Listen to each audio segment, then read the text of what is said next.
Subhanahu wa taala. Wallahu a'lam. Ada soalan lain? Ustaz, Ya. dalam satu masjid solat berjemaah, bila tu dia kata budak yang belum berkhatam berdiri di belakang sekali. Tapi kalau Ustaz, keadaan saya bawa saudara baru dan dia pun faham apa itu khatam, macam mana dia nak, saya nak suruh dia nak. Tiba-tiba dua ekor yang tinggi punya dengan yang kecil itu, dia nak solat pun tak boleh, dia tak nak solat pun.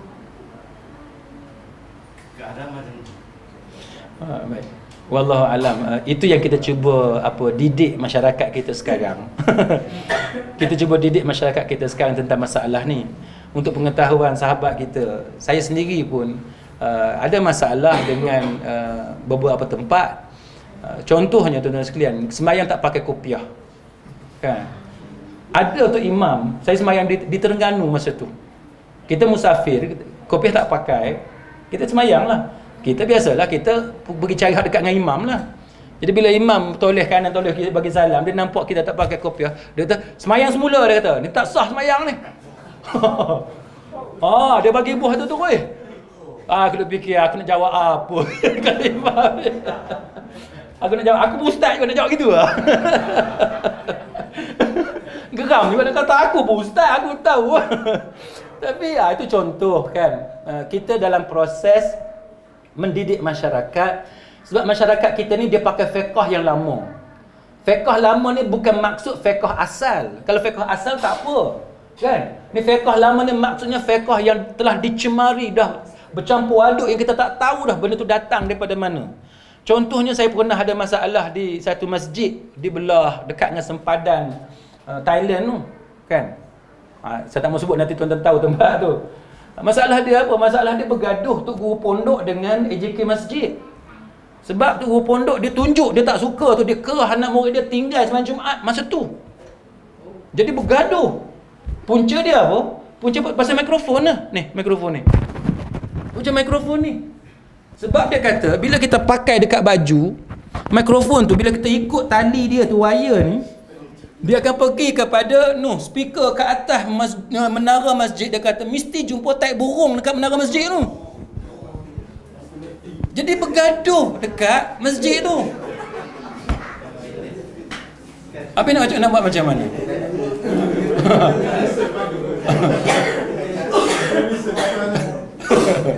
Nak buat macam mana tuan-tuan? Ini yang kita kata fiqh lama ni, fiqh yang dah teruk sangat lah. Punca dia apa? Nak kata salah orang kampung pun tidak. Sebab bila tuan-tuan mengaji fiqh lama, memang tuan takkan jumpa. Contoh, ni siapa yang mengaji pondok dia tahu. Sebab saya dulu duduk baik dengan pondok Pasir Tumbuh dekat rumah saya, jadi saya tahu cerita ni. Contohnya tu guru pondok selalu duduk buat andaian dalam kitab-kitab yang dia orang mengaji di pondok. Contoh kenapa bersunat tak sah sembahyang. Kalau orang bersunat tu dia tindih kita ataupun dia terkena kita. Sebab apa? Dia kata contoh macam ni, kita sembahyang di tepi sungai. Ni kena guna daya imajinasi ni. Kita sembahyang di tepi sungai. Di sungai itu ada perahu yang penuh dengan taik lembu. Penuh dengan taik lembu.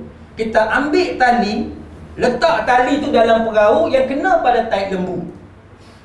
Hujung tali satu lagi kita letak atas riba kita. Tak sah sembahyang. Saya pun fikir, siapa nak buat kerja bodoh lah tu? Siapa nak buat kerja bodoh itu? Saya tak faham tuan-tuan mengaji ni. Tapi kalau kita kata pondok ni teruk, kat dia orang marah kat kita. Tapi kenapa kamu buat contoh yang teruk macam ni? Tuan-tuan mengaji tak dulu zaman para sahabat ada sembahyang pegang tali unta? Ada sahabat pegang tali unta sembahyang, tuan-tuan tahu tak? Nak tanya tuan-tuan, unta bahasa berak ke? Ke ada unta bahasa berak? Siapa yang ada pelihara lembu? Cuba tengok. Minta maaf lah kan. Cuba tengok punggung lembu, tengok macam mana. Belum hingga tai.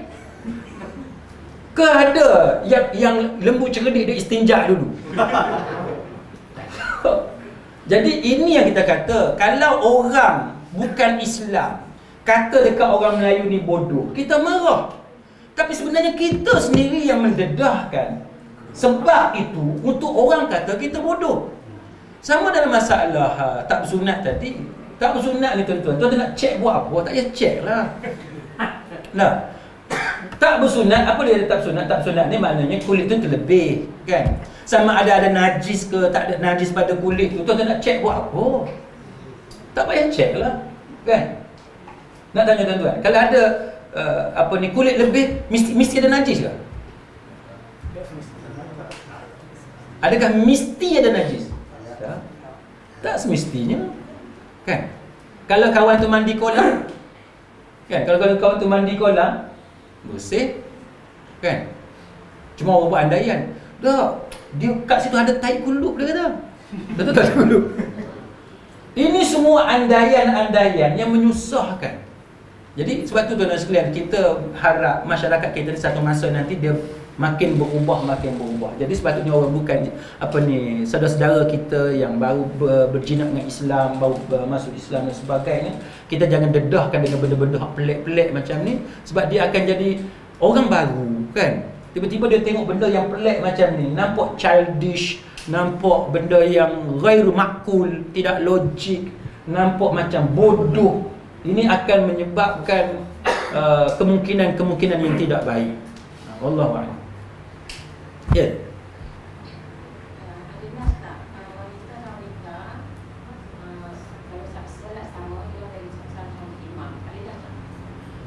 Wanita dengan wanita jadi imam. Kalau wanita jemaah, ada salah seorang jadi imam, jadi makmum lah. Ada nas tak? Nas Aisyah. Kita sembahyang di tengah, kan? Ya. Macam tu lah. Allah. Ada soalan lain? Ya. Okey, solat jemaah kan? Solat jemaah ni biasanya kita nak jaga sah lah. Ada sah lah. Tapi ada hari ni, bawa anak main solat tu. Dia, kalau dia main awal di depan, dia tak nak dia keluar. Kan? Dia akan putus pahala sah tu. Okey, dalam masyarakat Melayu kita sekarang, mereka kata saf kanak-kanak di belakang, kan? Jadi bagi mereka, bila kanak-kanak tu ada dengan kita di sebelah, ada yang kata putus saf. Jadi tuan-tuan sekalian, saya tak nampak hujah yang mengatakan putus saf. Kenapa putus? Budak tu ada, apa yang putus? Tak putus. Dia sebagaimana ada tiang, macam tiang gini, kan? Masjid ada tiang. Tuan-tuan nak kata putus saf? Tak putus saf. Contoh yang lebih ketara. Contoh yang lebih ketara, macam di Penang tu masjid apa? Masjid Sungai Nibong ke apa yang semayang seberang jalan. Sungai Nibong, kan? Memanglah mata nampak putus saf lah. Mata kita kata putus saf sebab ada gap, ada jalan kereta duduk lalu. Tapi dari segi hukum fiqh itu tak panggil putus saf, sebab kita sampai setakat tu, kita sambung selepas jalan.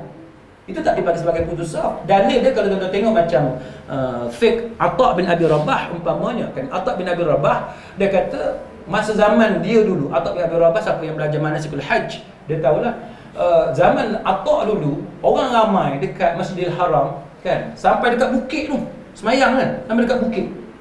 Maka saf tu disambung bagi orang yang ada atas bukit tu. Mata tengok memanglah putus, sebab bukit tinggi. Tapi dari segi fiqh solat itu tak dipanggil sebagai putus saf. Tu dikesambung lah. Takkan tuan-tuan nak semayang bergantung tak tali kat tepi bukit lah tu. Pakai logik lah, kan? Macam tangga. Jangan tuan-tuan paksa dia nak semayang atas tangga tu. Kalau tangga tu luas, tak apalah. Tapi kalau tangga tu sempit, tak sesuai untuk semayang, walaupun nampak gap, itu tak dinamakan sebagai putus saf, walaupun mata kata putus saf. Jadi sama dalam masalah kanak-kanak, itu tak dinamakan sebagai putus saf.